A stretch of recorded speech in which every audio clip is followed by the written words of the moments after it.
Square Enix might be late to the HD remake party, but their attendance is a welcome one. After last year's great Kingdom Hearts HD collection, the expectations are pretty high for Final Fantasy X and X-2 HD Remaster. The collection comes complete with the entire Final Fantasy story, including Final Fantasy X, Final Fantasy X-2, and add-on content which includes the Eternal Calm, final mission, and a new bizarre audio drama. No. If I say what's our goal, you say victory! Being a Square Enix product, it goes without saying that both games look gorgeous compared to the PlayStation 2 models. The water flows better, colors pop more, and little details such as faces and fingers are rendered nicely. The problem lies with the character models. You can tell the difference between newly rendered faces and those left the same. Most NPCs look untouched, and the contrast with the updated environments looks painful. Scenes with all newly rendered characters look great, but this HD overhaul could have looked so much better if the NPCs were touched up. The game does have greatly improved textures, lighting, and shadow that look great with a new facelift the menus and text received. What'll I do if I give up my pilgrimage? Another issue is the game's lip sync. This problem was in the original PlayStation 2 version and is only more noticeable this time around. Square Enix rearranged all songs in Final Fantasy X, some for the better and some for the worse. The ballad music was my favorite new arrangement. The guitar and added trumpet make a nice touch and give the song a crisper sound. The HD collection comes with the international version of both games.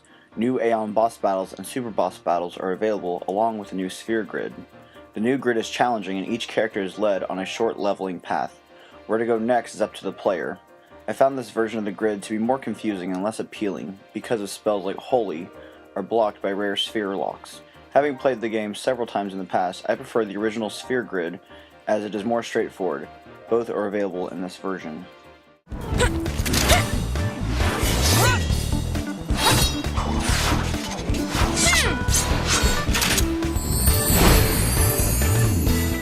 Final Fantasy X HD looks great with the updates.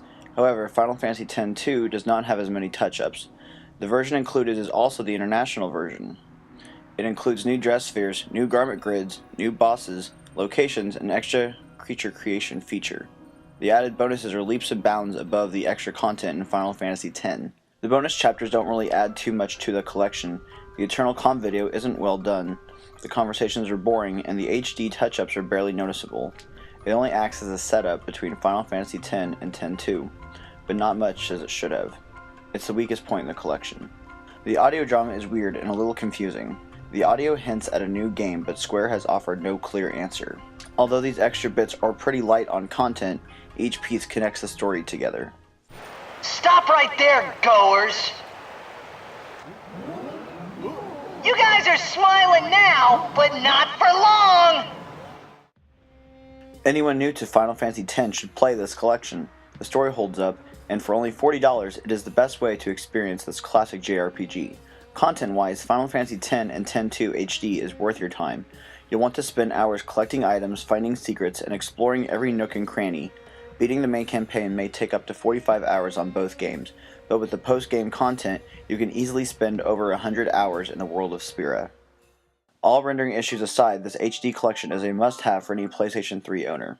Some areas of the game show its age, but it's only a minor hiccup in a great collection. For anyone interested in the Final Fantasy series, this is a great place to start. I give Final Fantasy X and X-2 HD Remaster an 8 out of 10.